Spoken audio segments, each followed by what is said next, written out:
C'est devenu un geste indispensable du quotidien. Chaque jour, Maya appelle sa famille restée au pays.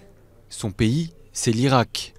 Depuis début juin, la situation est particulièrement délicate pour les membres de sa communauté, car Maya est chrétienne.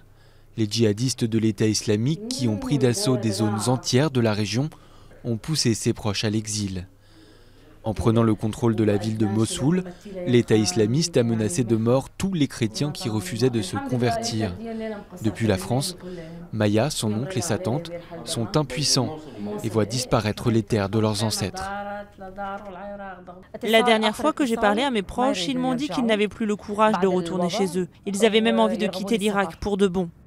Ici, à Sarcelles, la question irakienne occupe beaucoup d'esprits. C'est dans cette ville du nord de la banlieue parisienne que réside le plus grand nombre d'Assyro-Chaldéens en France. Un peuple de chrétiens orientaux dont fait partie la communauté irakienne. Les associations se félicitent des déclarations de Laurent Fabius pour favoriser l'accueil des réfugiés en France. Mais pour elles, ce n'est pas une solution durable.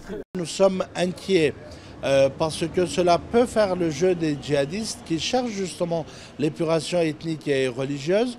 Nous ne voulons pas créer d'appel d'air parce que les chrétiens d'Irak ont vocation à rester sur place, c'est leur terre ancestrale. Un office a lieu tous les jours à l'église assyro-chaldéenne de la ville.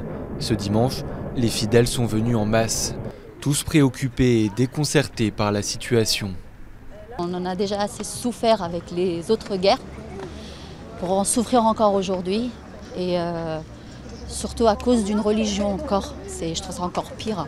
On a des familles là-bas et donc on n'a plus de contact maintenant avec eux. Et on attend que des nouvelles maintenant, on demande de Dieu qu'il les protège.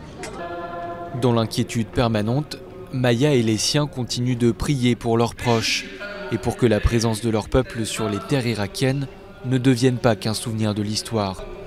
Depuis la guerre du Golfe en 1991, la population de chrétiens vivant en Irak est passée de 1,5 million à 400 000 personnes.